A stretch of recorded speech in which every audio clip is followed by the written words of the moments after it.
మన ఉత్తరాదిలోకి వస్తే శీతలాదేవి చాలా కనబడుతుంది. కాశీక్షేత్రంలో కూడా శీతలాదేవి అనేక చోట్ల కనబడుతుంది. బెంగాల్ ప్రాంతంలో కూడా శీతలాదేవి ఉంటుందండి.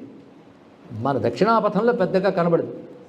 చాలా వైదిక దేవతలు, ఆగమ దేవతల విషయం దక్షిణాపథంలో చాలా మటుకు తెలియదు. ఈ శీతలాదేవి ఎలా ఉంటుందంటే గాడిద మీద కూర్చొని చేటా చీపురు పట్టుకుని ఉంటుంది. అంటేనే తెలుస్తుంది సమస్త కల్మషాలను తీసి పారేస్తూ ఉన్నటువంటి దేవి. నీలకాంతులతో ఉంటుంది. అదేవిధంగా ఎర్రని వస్త్రాదులు, ఎర్రని పుష్పాలతో అలంకృత అయ్యి ఉంటుంది. వందేహం శీతలాం దేవీం రాసభస్తాం దిగంబరాం మార్జనీ కలసోపేతాం శూర్పాలంకృతమస్తకాం వందేహం శీతలాం దేవీం సర్వరోగభయాపహాం యామాసాధ్య నివర్తేత విస్ఫోటక భయం. స్ఫోటకము మొదలైన బాధలు పోగొట్టగలిగే తల్లి.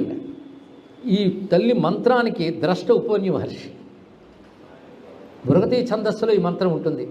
అలాంటి తల్లిని శ్లోక రూపంలో, నామరూపంలో కూడా ఆరాధన చేసుకోవచ్చు. అటువంటి తల్లి రోగ భయాలను పోగొట్టుగాక అని మనం నమస్కారం చేసుకుందాం. ముఖ్యంగా భీకరమైనటువంటి అంటురోగములు ఇత్యాదులు వ్యాపించినప్పుడు శీతలా స్మరణ చాలా ముఖ్యమని ద్వాపర యుగంలో కురుక్షేత్ర యుద్ధానంతరం, యుద్ధం తర్వాత వచ్చిన అనేక రకాల రుగ్మతలు పోగొట్టడం కోసం ఈ ఉపాసన వ్యాప్తి చేశారు ఇప్పుడు మహర్షులు అని చరిత్ర చెప్తున్నటువంటి అంశం.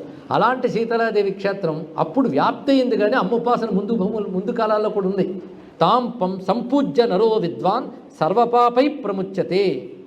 అంతేకాదు కర్తవ్యం పూజనం సమ్యక్ రోగాది భయనాశనం.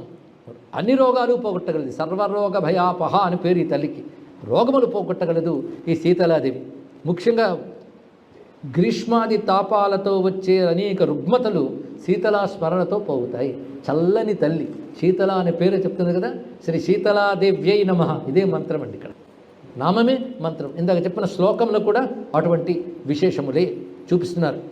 సర్వదా పూజనం తస్య. ఎప్పుడూ పూజించాలి శీతలాదేవిని, కానీ సోమవారే విశేషత. సోమవారం విశేషమైన ఆరాధన చెప్పారు.